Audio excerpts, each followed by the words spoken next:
Is this legal?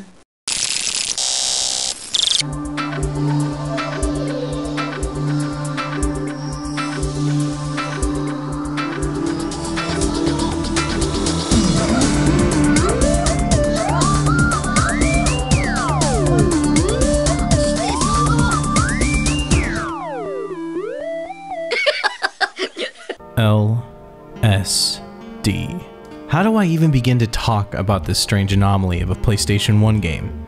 It's something that's had hundreds of videos made about it, yet still feels very elusive when mentioned online.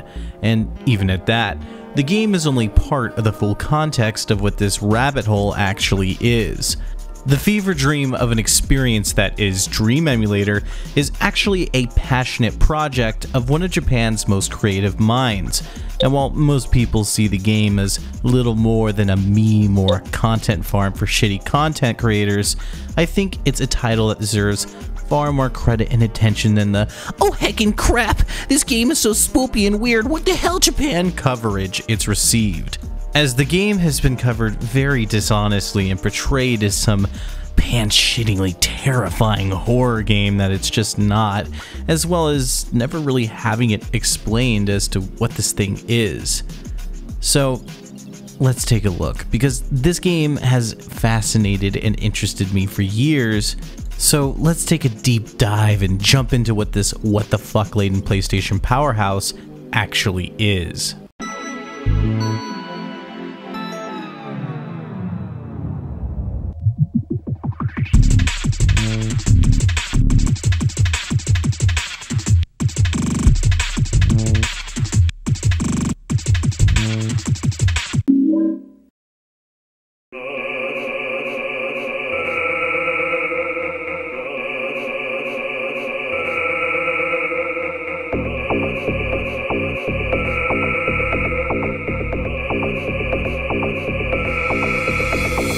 I think the best place to start is with the man behind the curtain.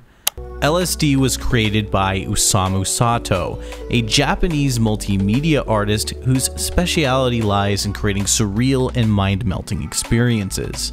Musician, photographer, digital artist, and game designer are some of the many titles that can be laid at Sato's feet, with both an impressive discography and bibliography to boot. It honestly comes as no real surprise that a project like LSD would come from the focused vision of one man, as anyone who's indulged in the Katamari series or watched a David Lynch film already knows just how one-of-a-kind and special, or terrible, those projects can really be. Sato's art will be instantly recognizable to anyone who has already played LSD, as all of his work generally contains heavy use of saturated colors and portrays a surrealist and dreamlike quality. The same qualities are what the aesthetics, music, and visuals of LSD are built from, creating a dynamic, wondrous, and at times even horrifying world to explore. Something that extends to Sato's other games as well, the most famous being Eastern Mind, The Lost Souls of Tong-nou.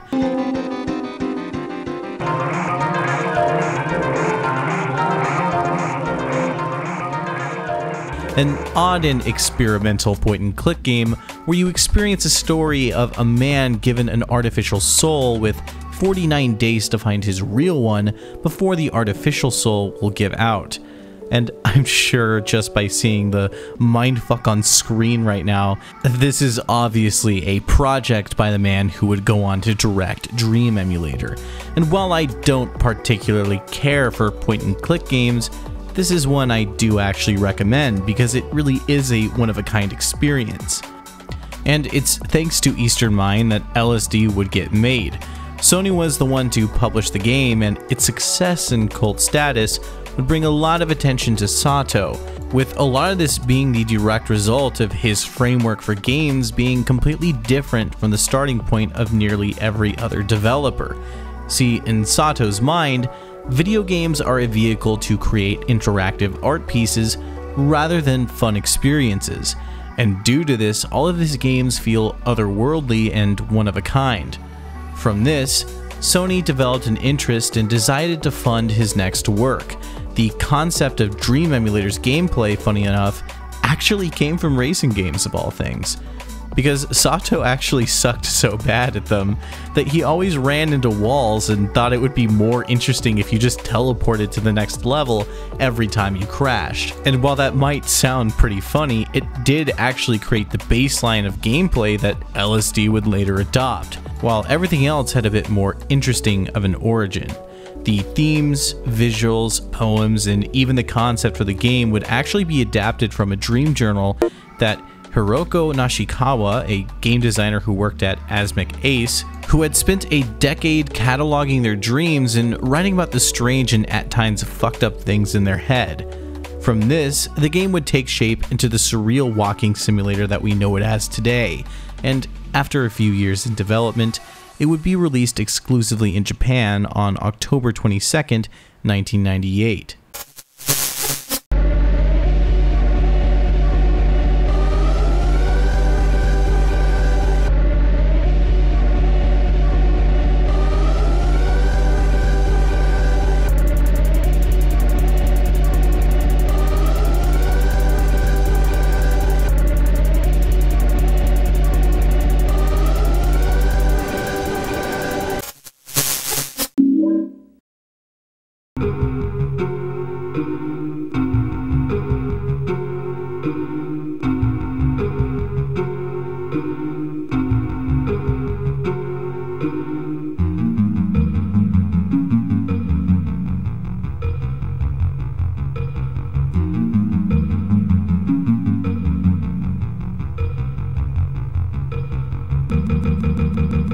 Now, before you ask why we skipped the story section that I usually include in these videos, it's simply because there is no story to talk about here.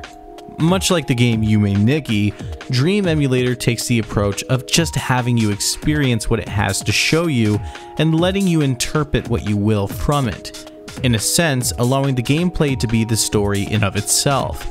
And now to speak on the gameplay, LSD can come across as extremely underwhelming and even outright boring if your only point of reference is a YouTube video like this. But much like the previously mentioned Yume Nikki, this is actually on purpose. The gameplay is extremely simple because it really just serves as a surrogate for everything else the game has to offer. Dream Emulator can best be described as a first-person walking simulator and exploration game, though it's one with one of the most broken and wonky control schemes you will have to suffer through. You spend your time walking around surreal worlds, witnessing set pieces, and coming across different entities and creatures. And whenever you touch a wall, set piece, or NPC, the game will teleport you to another world through a colorful transition. These levels, or dreams as the game refers to them, each last about 10 minutes or until you inevitably fall into a bottomless pit. The dream is then put onto a graph and categorized based on what was experienced during the level. These categories include dynamic, static, upper, and downer. Although, I'm not even gonna lie, I think this is broken since I've had dreams rated as uppers after seeing nothing but weird bullshit, dead bodies, and nightmare fuel creatures. What in the fuck am I looking at? The levels themselves are actually non-linear and take the form of static environments, though the layouts, NPCs, set pieces, music, and even textures inside them can change randomly when entered. This makes every playthrough of the game feel unique and random, as well as play into the dreamlike atmosphere that the game explores, constantly toying with the feeling of familiarity and alienation. And it's this sense of isolation and overall oddity that gives the game its "holy fucking shit guys, this game is so scary, it murdered my whole family" yourself reputation. And I just need to address this for a second. This is not a fucking horror game.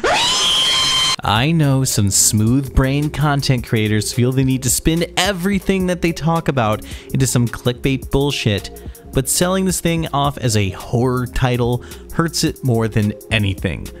Dream Emulator is a piece of surrealist art, not designed to make you soil yourself, but rather to play into the bizarre and abstract, and in many ways, tap into the strange nature of the uncanny valley. Now, that being said, if there was any real claim of horror in this game outside of the uncomfortably strange creatures and visuals and showcase, it would be one of the game's other mechanics and NPCs, known as the Gray Man, and oh boy, it's time to talk about the Gray Man. Outside of this fucking thing, the Gray Man is probably the most iconic part of LSD. He's had a famous yet laughably bad creepypasta written about him, and he's one of the main reasons so many people who talk about Dream Emulator call it a horror game. The Gray Man is simply a device that the game uses to enhance the more tense side of its atmosphere. He's an NPC who appears later in the game and will randomly stalk you, appearing in a distance to watch from afar, only to progressively get closer as he more aggressively pursues you. And his behavior can easily be compared to a certain child-loving creepypasta monster. And as much crap as I gave YouTubers for calling this a horror game, the Gray Man really can make it feel that way when he's around. His design is incredibly simple, being nothing more than a gray silhouette of a businessman wearing a fedora, arguably the scariest thing about him. But when he does appear, he really does bring an aura of terror with him. Not because he's inherently scary, but after you've really been sucked into the atmosphere of the game and exposed to the odd and uncomfortable nature of the whole experience, having your solitude interrupted by one of the only entities in the game that acknowledges your existence can be pretty unsettling, and in turn, making his presence feel all the more wrong in a world defined by its surreal and abstract nature. Well, that is at least as long as you haven't ruined his mystique by reading the Sonic.exe level creepypasta.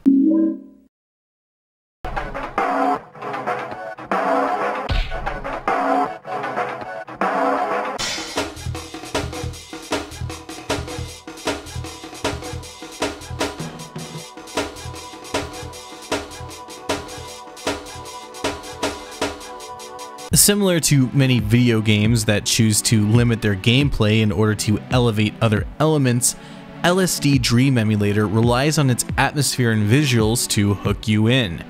While I did spurg about LSD not being a horror title, that's not to say the game doesn't have its fair share of terrifying moments and won't leave you at least a little unsettled from time to time.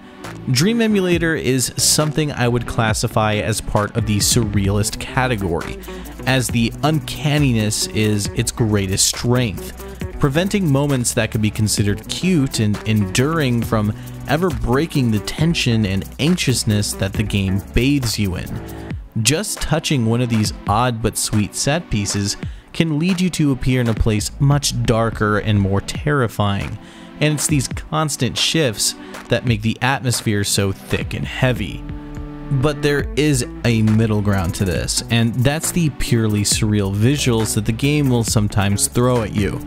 This is a project from Osamu Sato after all, and his abstract use of colors and twisted visuals litter almost every inch of the worlds you explore.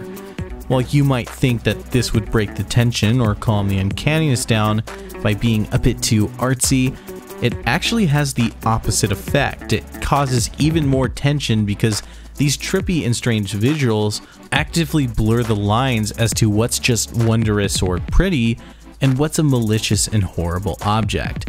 Something else the game uses to convey its atmosphere and visuals is the strange cutscenes that it shows you every few in-game days or so.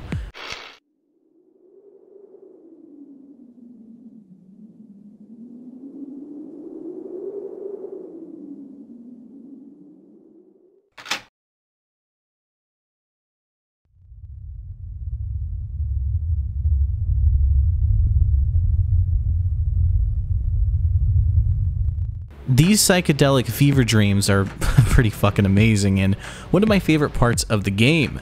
Just have a look at a few for yourself.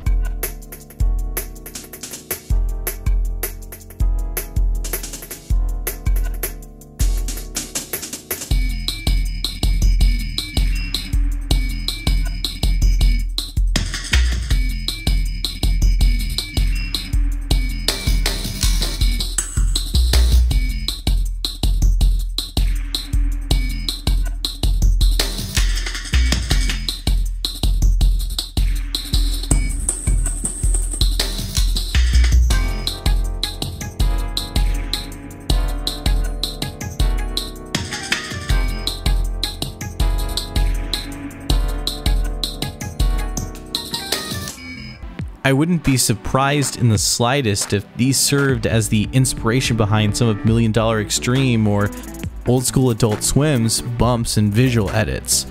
And the cutscenes are a perfect representation of how it actually feels to play the game, helping to really accentuate the strange and uncanny atmosphere of the whole experience. Although there is one other tool that the game uses. Music plays a massive role in LSD, but not in the way that it usually does in a video game, where most titles will use music to help convey story beats or set a specific mood for a level. LSD uses its music in a very chaotic way to further play up the uncanny and surreal atmosphere of the game. Just like its visuals, the tracks that play during levels and different areas in the game change almost every time you visit. And it's not just the music, even the walking sounds can be changed depending on what kind of thing you're stepping on, like this.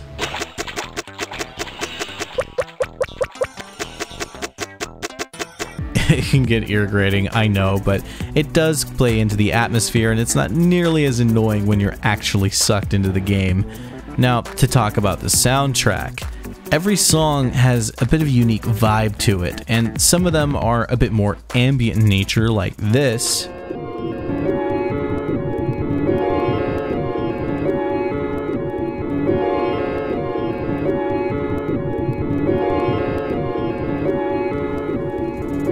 While others actually take on a strange 90s techno sound in the vein of something that you would hear from Warp Records.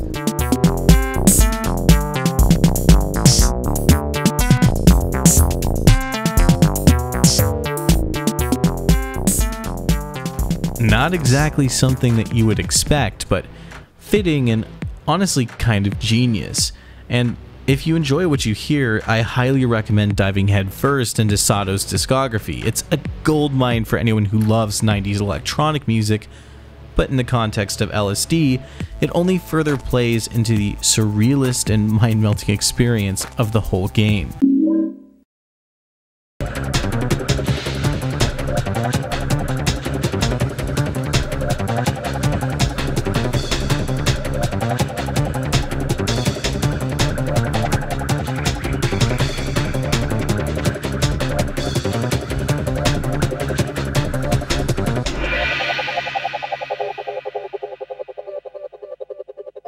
I was actually debating on omitting this section because there honestly isn't all that much to say here, but I feel like it's only fair to bring it up considering that LSD was actually a multimedia project and not just a game.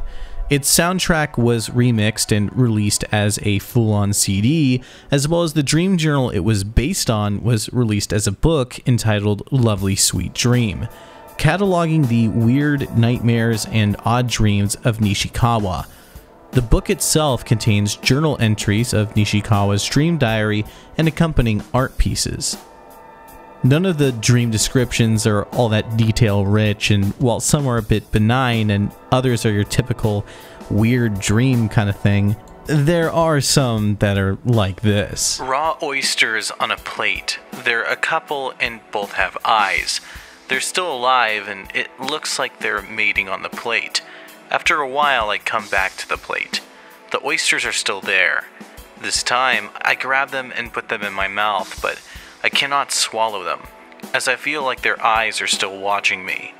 With the raw oysters in my mouth I can't even chew and I feel sick in a greasy sweat. But I can't do anything but to just keep standing there. This is paired with the nasty art piece that you see on screen, and it's these excerpts that help to explain the weirdness of the game itself. And while I could go through more, I really encourage you to check out the book. I mean, you can't really buy it. It's not something you can just find on Amazon, but it is for free on the LSD wiki. And it's well worth your time as the art is fantastic, and these excerpts, again, while some can be a little boring, they often have some strange and weird implications to them that really give a lot more depth to the whole experience.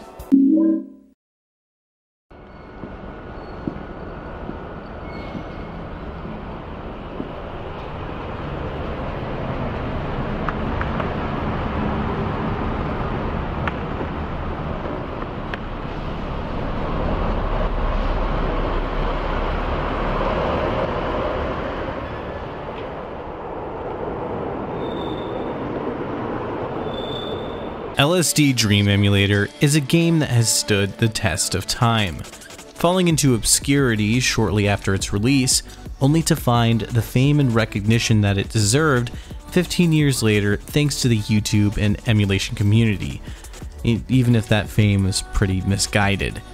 It's gone on to inspire creepypastas, video games, and other art projects, even getting a fan-made remake that's great in its own right, as well as creating its own subgenre of abstract walking simulators.